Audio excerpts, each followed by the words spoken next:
This is the Requiem Metal Podcast, episode 56, Death Part 3.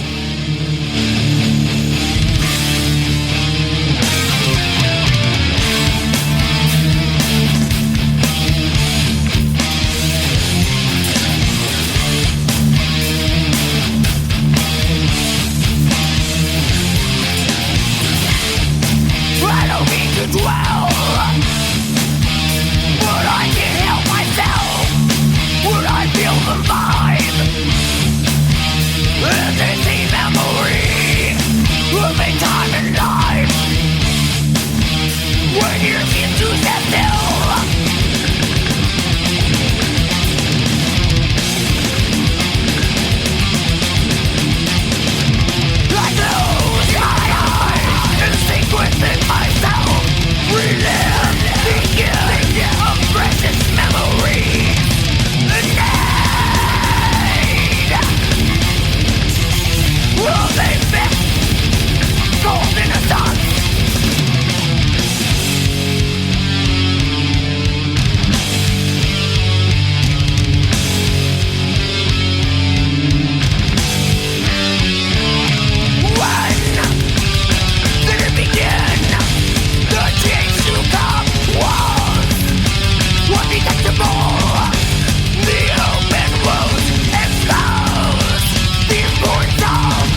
just heard Symbolic on the Requiem Metal Podcast. I'm Mark. And I'm Jason.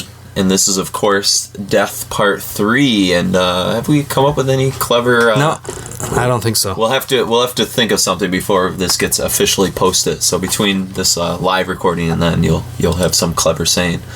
But we're sort of in the period where Death is moving out of being a death metal band. They've sort of, if you remember on Part 2, kind of come through the kind of the uncomfortable experimental phase of spiritual healing, which had some great successes, but as we talked about, some musicians were holding them back from where they wanted to go. Into Human, which was like this technical masterpiece. And where we're going to be going tonight is with Individual Thought Patterns and Symbolic, the title track of what you just heard. And you're going to see a leap, I think, from the cold, efficient technicality of Individual Thought Patterns, which still is rooted partially in the Human sound, but it's also looking beyond that to this more like warm melodies and epic. Where they start to like open up and breathe a little bit. It's not just so everything stop, start, staccato, like almost like recording a box kind of sound. The lack of comprehension, just like super tight, until we get to the album that you just heard, Symbolic, which is a very open, warm, toned kind of sound that you get from a record like that. So obviously, we're in the mid 90s at this point, and this is where both you and I kind of, I guess in some sense, you saw Death live during this era, right? Yeah, I saw him in 93. And what was your initial impression of this sort of era of Death, I guess? I mean, this was with Gene Hoglan on drums, which I was always kind of perplexed by his drum setup, how everything, all the toms usually, rack toms, people have them kind of kicked at like a 45-degree angle so you can do rolls. Mm-hmm. His are all completely horizontal. So he would sit upright? He would sit really upright, and then, he's almost like he's playing a timpani drum or something when he'd be doing that. And, I noticed again, and it kind of reminded me of seeing him live, that he played a bolt propeller in like an M14 shell as well for, some like little accents or something. And Gene Hoglan, who you heard on Symbolic, and you'll hear also on Individual Thought Patterns, he's the only consistent musician between the two, along with Chuck Schuldiner. Sure. As his roots come from Dark Angel, which ironically last week we talked about Dark Angel with the Candlemass show. A little bit, yeah. And there was always sort of, I guess, a little bit of an open competition, I think, between Dave Lombardo and Gene Hoglan in the thrash world as to who was like the fastest and the most aggressive of the thrash metal drummers. Yeah. You could throw Paul Bostaph from Forbidden in there as well, but Forbidden was at a lower kind of level of appreciation, I think, for a lot of people. Yeah. Kind of like a second or third tier thrash band. But Hoglan really brings a weird style. In a way, it's not too dissimilar to what you heard with Human with was it Malone? Sean or Reinhardt. Sean Reinhardt. Yeah. Malone's another member of Cynic that I'm throwing in that mix.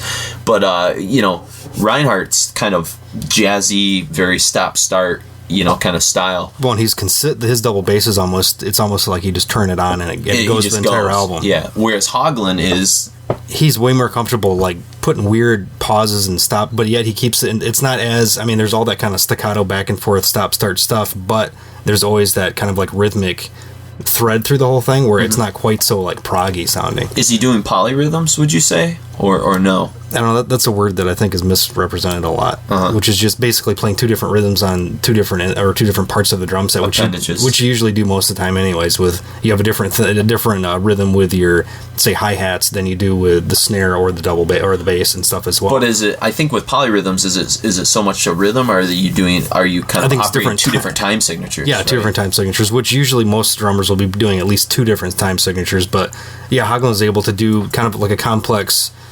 Maybe cymbal shuffle kind of thing as he's doing this like stop start weird time like off time double bass rhythm, but then is able to like just kind of throw in like some tom hits where you wouldn't really expect them, and it kind of moves the song forward, but kind of it's just kind of like a back and forth.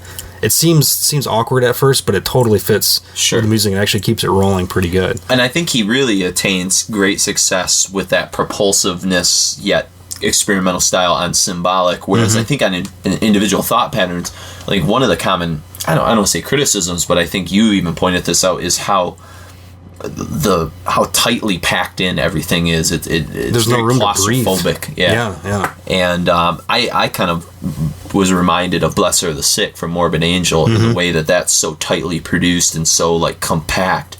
And compared to, say, Altars or Covenant, which has all this room to breathe and sort of get experimental. I think that's probably half of the reason the albums weren't as successful, because Blessed was, I mean, I guess it was fairly well critically praised, but as far as like sound quality between those, it was kind of that weird stepchild in between those two other records. Sure. Yeah, some people worship Blessed, like some of the guys from Catatonia, that's like their death metal record, you know, for some reason. And just the same. I've always fallen more on Altars, but yeah, I'm more of an Altars guy or a Covenant.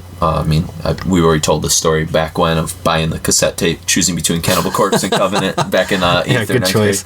But Individual Thought Patterns, I think, has that same sort of like cult status for a lot of people too. There's some people that just think it's like the most beautiful, like greatest technical death metal record like that's ever been done, because it is a lot warmer and a lot easier, I think, to penetrate than maybe some of the stuff that Atheist or Cynic were maybe doing at the time. It wasn't as overtly complex. Sure. I think that's the thing. Like everything kind of came together, and there wasn't so many like conflicting, bass line, and not everything was so high in the mix. Because in Atheist, the bass is right in your face, as well as the guitar and the drums. But with Death, it seems like guitar is always front and center, and then DiGiorgio is playing always just kind of like accents what Chuck's doing, and never really goes out on its own. Yeah. And I think, when we talk about the production of these records, he again returns to Morrisound Studios and Scott Burns with Individual Thought Patterns, but he's going to go to Morrisound with Symbolic, but he's actually going to record with Jim Morris, and I think that was a good choice, and we'll get into that when we talk more about Symbolic later in the show. But when you get into Individual Thought Patterns, you're talking about a really cool lineup, maybe the coolest lineup that Death has ever had in terms of it's kind of like the biggest names. All-star. Yeah, I mean, we have Andy LaRocque from King Iron Diamond. Maiden. Yeah, Iron Maiden. What am I thinking? Yeah, you remember him on that Iron Maiden record, Fear of the Dark, right? No. I was thinking Merciful Fate, but no, he was the Diamond guy. Yeah, so in LaRocque, of course, played on the classic King Diamonds, the Abigail, and is he still with Diamond today? I know that he goes back and forth. Yeah, so this is one of the only extreme metal records that LaRocque's ever been on. We were commenting outside of At the Gates solo on the solo on Cold, I think, isn't it? Yeah, on Slaughter of the Sun. Or Slaughter of the Soul. Slaughter of the Sun is the Dawn record. Yeah. Hey, we're doing well. Slaughter right Sun and Slaughter. Yeah. Swallow the Sun, and there's all kinds of. There you go. And bass player is, as Mark mentioned, Steve DiGiorgio, and he from Sadist and Sebastian Bach and Friends. No, that wasn't DiGiorgio. Yes, it was. DiGiorgio was on Sebastian Bach? He was as well, yeah. That is crazy. I had no idea. Hey, you know what? I'm going to give props. I am a big Sebastian Bach fan, in fact. And he's also in Dragon Lord. Dragon Lord? Wintersorg, Iced Earth. James Murphy I did know he was on Iced Earth, yeah, because he's on the he's on the record, the Horror Show record, which is actually pretty cool. I had to review that back for clips. I've never been a fan. Yeah, there's like 2 or 3 decent records in the mid-era. But anyways, DiGiorgio, who is known as one of the more technical death metal bass players, and I'm kind of known for his fretless playing. Yeah, and if I'm not mistaken, DiGiorgio was on Human, correct? Yeah. He's on Human. Yeah, he is on Human. And the problem that you have with Human is that I think the guitar playing from the Cynic guy and Chuck, and then the drumming from the Cynic guys is so technically like interwoven that DiGiorgio sort of lost in the mix on Human. Yeah, he's not really given. He's like just doing what a bass usually does, just lay down the rhythm. And here is you'll hear DiGiorgio is able to open up, and you can really hear him sort of bubbling underneath everything. Any kind of lull, he always kind of drives or has some kind of like little swell or something that he throws in there. And one of the songs that we're going to play here in a second from the individual set is called Jealousy, and that's probably, to me, one of DiGiorgio's kind of showcase pieces on this record. I think another thing that you'll notice about this record is the change in vocal styles for Chuck. Chuck goes away from more the deeper traditional death metal singing to more of his sort of high-pitched, raspier stuff. It's not as, like, say, high-pitched as what you hear, like, on his last record, Sound of Perseverance, but you're starting to inch away towards that, and I think that upset a lot of people, too, because they thought he was, like, trying to clean up the sound a little too much. Because I think people could handle the technicality of Human because it was so aggressive, and it was still rooted in the death metal style. to me, Individual Thought Patterns is like sort of coming out of the closet in a way of his like, look, I don't know if I really want to be totally a death metal guy anymore. Like, I'm kind of not interested in some of this stuff. I'm interested in writing more intricate, kind of just traditional metal songs. Well, I think that have these aspects. Yeah, I think just the whole like kind of sonic quality of the band, raising the register of his vocals makes it more of a full experience instead of mudding it up with a double bass, deep vocals, and then heavy guitars. Absolutely, as well, and the vocals never like cover anything up. They're just sort of like, like you said, above it.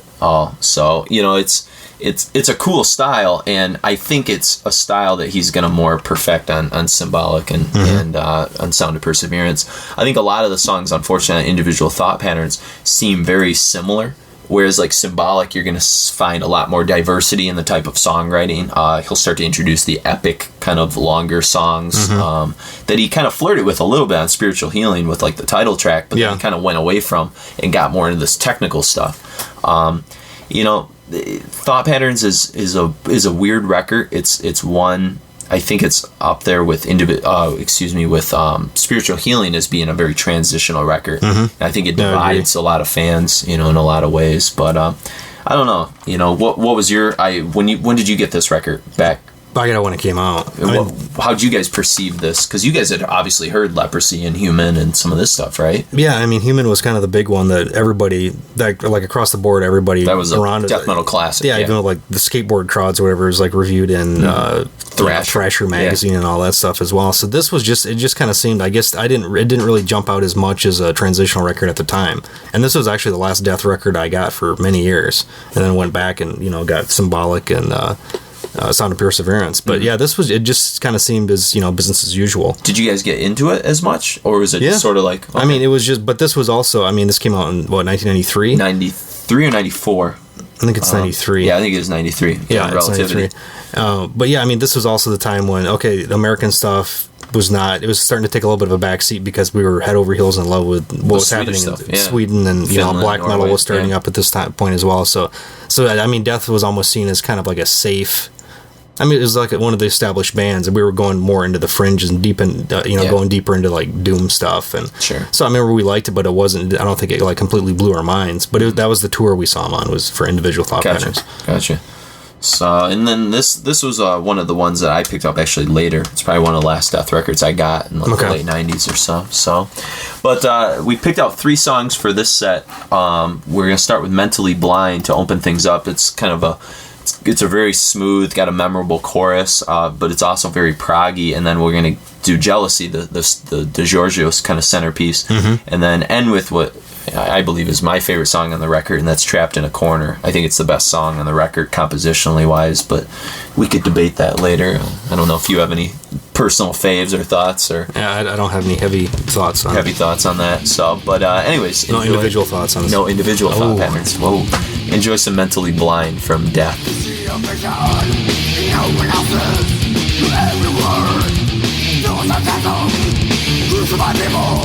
With invisible knowledge, verbal deception, with each combustion.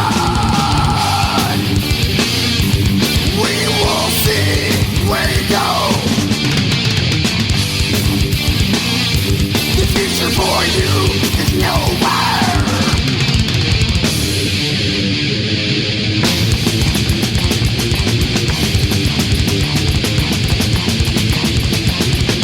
Every minute, explicit of the time.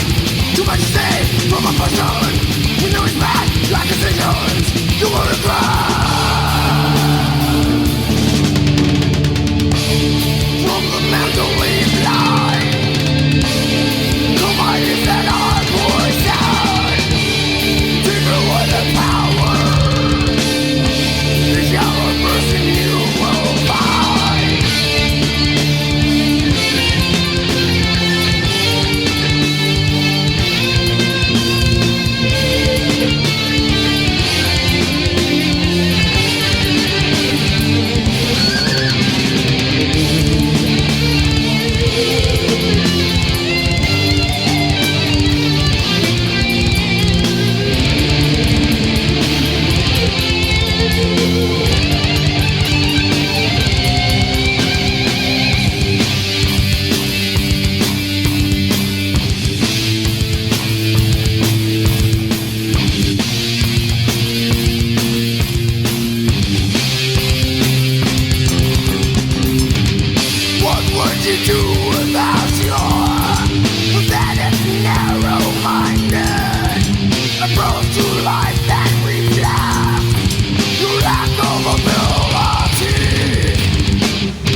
Self-destructive, spirits from day, delights corruption, destined to fall, fake your story, creating problems, forced assumption.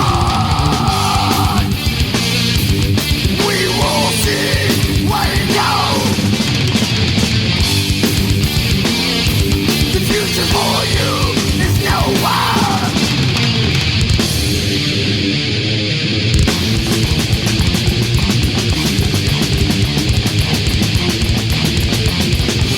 Every minute, expose of the time. Too much to say from a person. The newest man, like a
We just heard Trapped in a Corner, Jealousy, and Mentally Blind.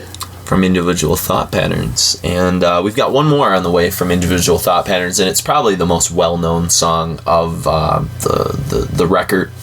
There was a video out for it. I do believe there's something involving a guy being chased through the woods or something like that. I have a vague sensibility of it. So I guess if we find it, we'll throw a link up on the website there. But the tune is The Philosopher, and my live Death experience, I got to see, luckily I got to see these guys twice. I got to see them once at the Metal Fest. It was the one that you missed, I'm pretty sure, where Emperor was there. Yeah, I've never seen Emperor. So. Yeah, so I'm pretty sure it was that one. And they opened with The Philosopher, and this was sort of like where like I had been into Death. I think I mentioned I had Fate, I had Symbolic, and a couple other things, but I wasn't like I probably like you guys. I was into so much of the European stuff that like Death had never really like come into full focus for me before. Yeah, I remember standing there and watching them live and kind of freaking out about all this, and then later on talking to Chris and being like, man, when Chuck was playing some songs, he said he's got a new record coming out called Sound of Perseverance. Can I review that when we get it? And we'll expand on that story when we do our last Death show down the road here. But anyways, I do remember the Philosopher sort of opening things up, and they kind of play like an intro piece, and then the guitar line kind of cuts right in. Yeah. And it's kind of a famous little intro. But the lyrics of this are very... I don't know. I never got an opportunity when I was able to interview Chuck to talk to him about what the lyrics of the Philosopher actually meant, because he's obviously talking about so much about everything at all, but you don't know your own sexuality, like. I guess this is kind of like the point where Death was actually starting to, I guess on the previous record on Human as well, but starting to get away from these typical death metal type tropes of lyrics and actually getting into some more like social stuff and even like metaphysical stuff later on. Yeah, and I don't know if what Chuck's message was trying to say, if he was just calling out people who purport to be above everyone else intelligence wise or something, but there's definitely like a scholarly feeling to individual thought patterns. It feels like the kind of record that like smart musicians would sit around and like talk about and listen to, because of the musicality of it, but also I think Chuck was trying to like enter vocally. He wanted the record to be respected as well. I don't think he wanted it to be about zombies and gore and then that kind of stuff. And so he's talking about overactive imagination, jealousy, mentally blind, destiny, out of touch, the Philosopher. And I guess, it goes back as far as spiritual healing, a lot of the social commentary type stuff. Yeah, altering the future and stuff like that, with abortion stuff. So I've never, if you know out there what Chuck's intention was, and maybe you've read it in an interview back in the day, shoot us an email, let us know, because I've always kind of wondered where Chuck was standing, or if he was making fun of the Greek philosophers who did experiment with homosexuality, or what he was kind of getting at. Or if he's making fun of Tony Robbins. Yeah, exactly, something like that. It'd be fun. Sorry, Trey. But anyway, so we're gonna hear the Philosopher here, and this is sort of, I think, usually the last few tours that Death did, kind of the album or the show opener, and it's a good one. And then we're gonna kind of the solo in the song kind of fades out, and it'll kind of fade into our second song from Symbolic, and we'll talk more about Symbolic, both the song you heard earlier and the song you're about to hear here in a second. So enjoy the Philosopher and Empty Words.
I knew that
words of a trained mind.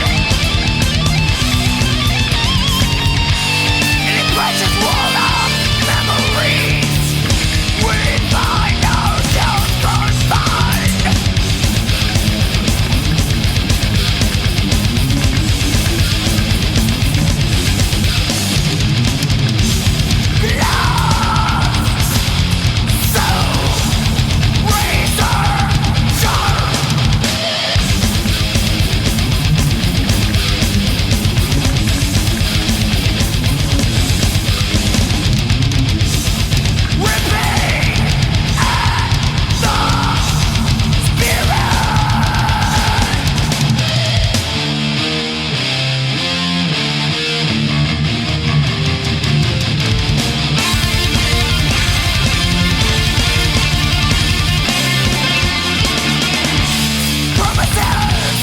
Potential to hurt is anything real,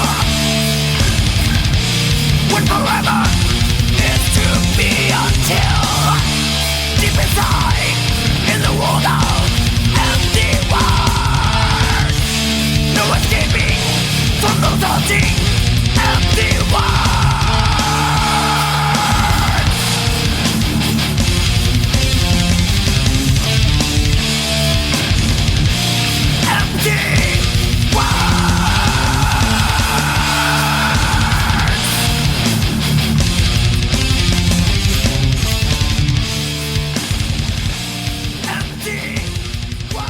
That was Empty Words and the Philosopher from the Symbolic record. Yeah, and we didn't really talk much about Symbolic earlier when we played Symbolic, so I think now's the time to symbolically, state what we're going to try and say about it.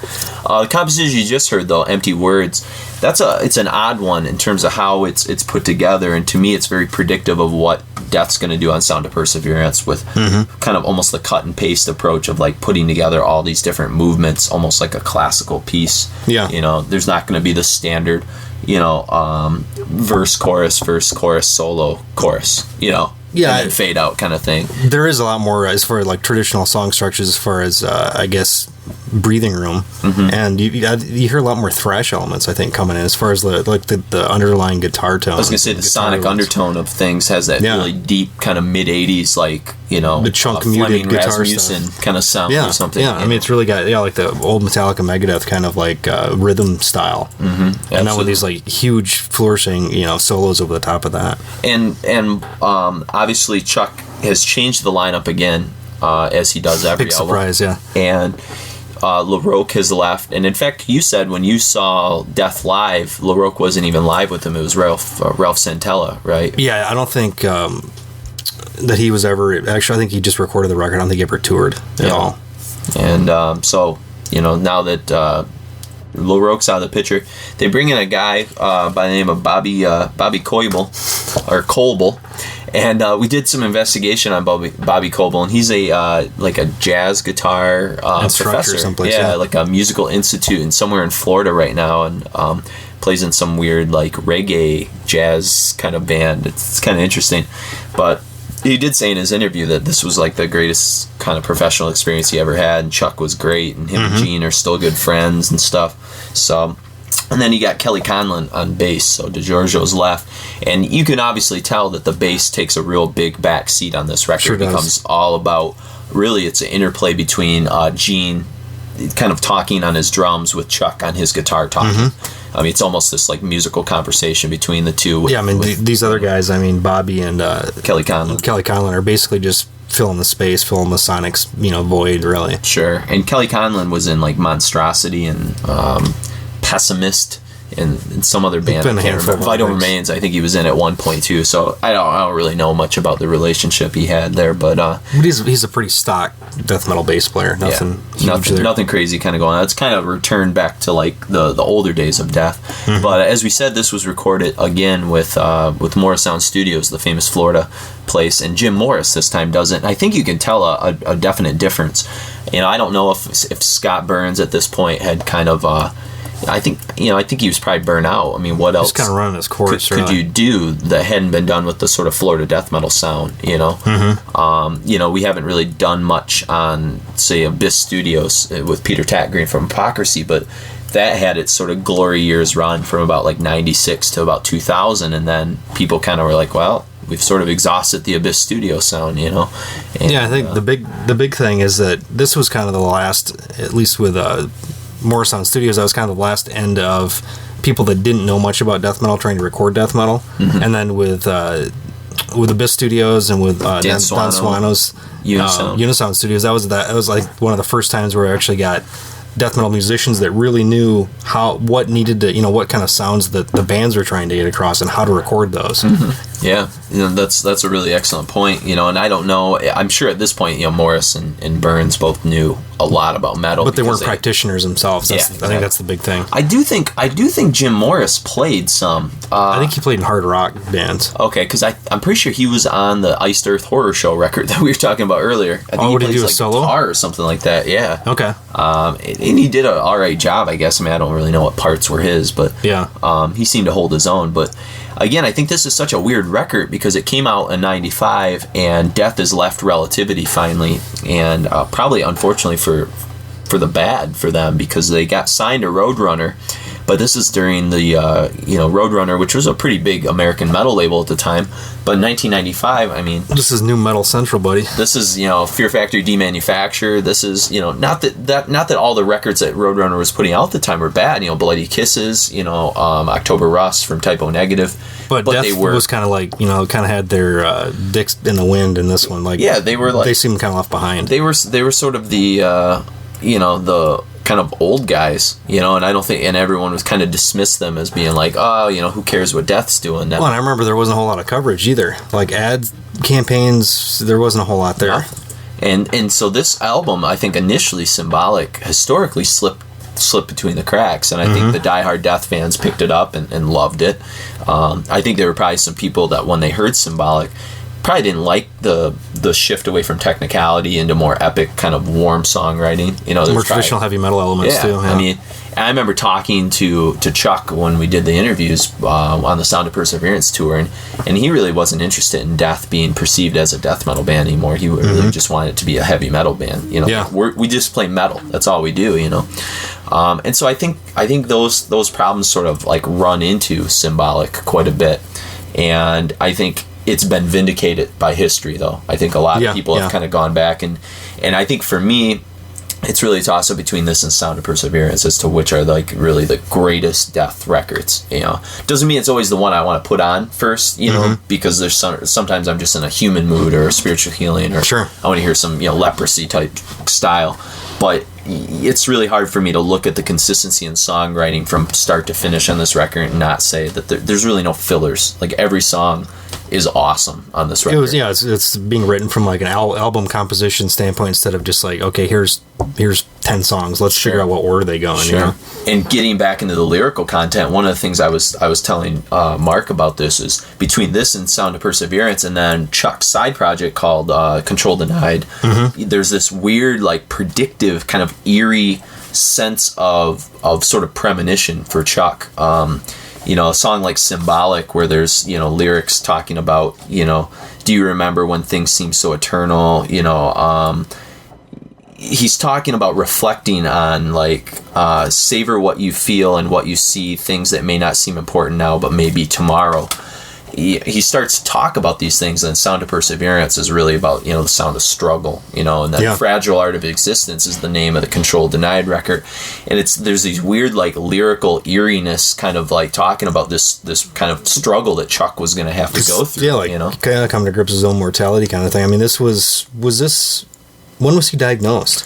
I think after Sound of Perseverance, and maybe right as Control Denied was coming out or being recorded, he started to deal. So like 99, 2000, somewhere in that. Yeah, because he passed away in 2001, right? Yeah. So I think I think Sound of Perseverance comes out in 98, like late 97, early 98. Yeah. And then Control Denied came out like late 99 or something like that. But anyways, we'll get into some of that stuff a little bit later, or maybe on the next Death show. But Symbolic, to me, it's a cool cover. There's just a lot of different things happening. To me, this is the second biggest shift in Death's history, you know. When they put the kind of leprosy, scream bloody gore sound behind, I think that was the biggest shift, you know, like Unhuman and stuff. And to me, this is like the next kind of seismic movement in that direction. Well, just from a cover standpoint, I mean, this is kind of, it's a logical progression from Human to Individual Thought Patterns and Symbolic. I mean, they have a certain kind of like visual unity, I think, all the way along. And it's much more, I mean, even the logo we see, we're losing different elements of, you know, it's simplified. The fire, the spider, all that kind of stuff has gone away. And eventually when Sound of Perseverance, it's just, it's pretty stripped down. Just the Death logo with no kind of goofy images or things kind of built into it. So, but anyways, I'm sure most of you, well, hopefully, I would assume most of you are familiar with this record. But if you're not, we've got a trio of tunes that I think are probably the highlights of the whole record, in my opinion. It's kind of the unholy trio, as they're called. You get to hear what I think is Gene Hoglan's tune on this record, and that's 1000 Eyes. He kind of owns this song with his drums. And then Without Judgment, which has a killer breakdown we'll talk about later, and then a personal fave, Crystal Mountain. But we'll talk about Crystal Mountain when we come back. So enjoy a trio from Symbolic.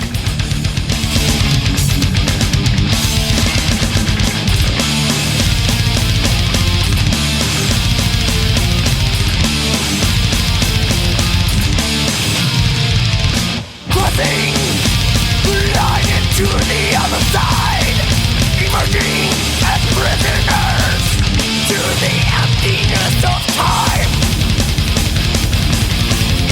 To the left and to the right, from behind, you're out of sight. Plunging into a newfound age of advanced self-surveillance. A worldwide foolproof cage.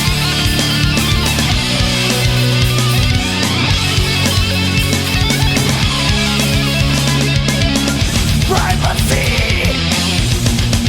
and intimacy as we know it will be a memory among many to be passed down to those who never knew. Living in the beautiful of 1000 eyes. 1000 eyes. 1000 eyes.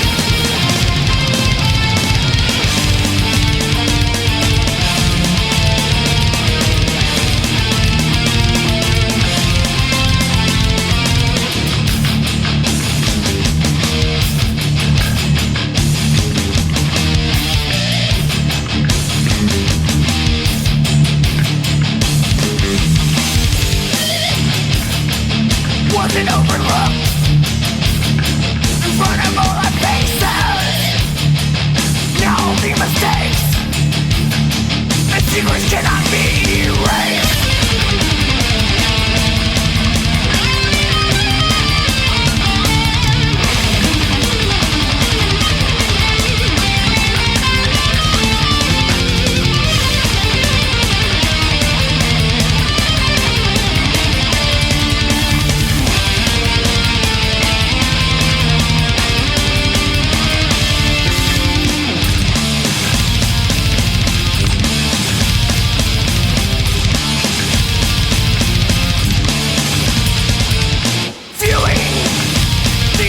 Complexity by which laws were justified to erase simplicity. To the left and to the right, from behind, they're out of sight. Plunging into a newfound age of advanced surveillance. A worldwide foolproof cage.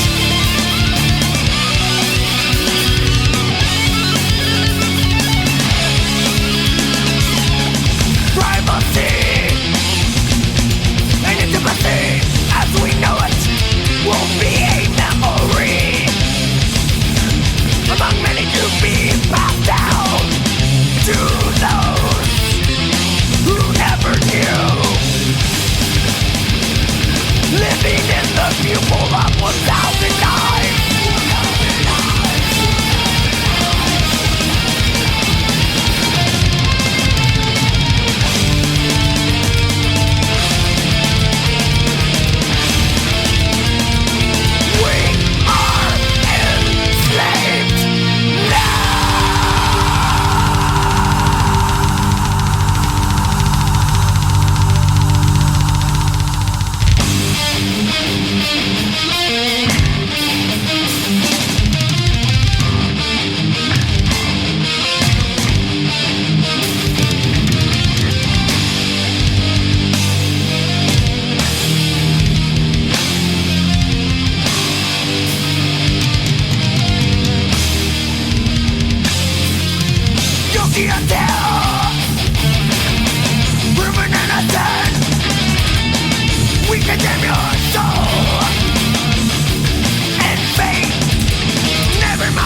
That was Crystal Mountain, Without Judgment, and 1,000 Eyes from Death, Symbolic. And you didn't pick up this record until... Probably 5-6 years ago. What was your impression then? You know, having like had some distance. Yeah, it was kind of. I think I got it, but I wasn't really necessarily paying much attention. And at the time, I think I was sick of the glut of over technical crap that was kind of coming out at the time, and I just automatically I listened to it probably once and just threw it in the pile of like, oh, okay, this is just kind of like, you know, more Isan kind of crazy, just over the top instrumentation for the sake of doing it. Doesn't really, you know. Yeah. But you know, going back and, you know, upon further reflection, the thing, it's like the absolute opposite of that. Yeah. It's incorporating all that, but yet it has enough musicality and catchiness that it doesn't get lumped into that purely technical for technical sake kind of arena. I think every song, every part of every song is completely necessary. There's like nothing that's like so, you know, like spotlighty as say like Human and Individual Thought Patterns have those kind of like spotlight moments where you can almost like imagine like a spotlight being turned on. All right, it's time for the Chuck, they step 2-minute solo, you know, drop on his knees and does his solo. Yeah, the George Lynch moment, if you will. But, breaking the chains.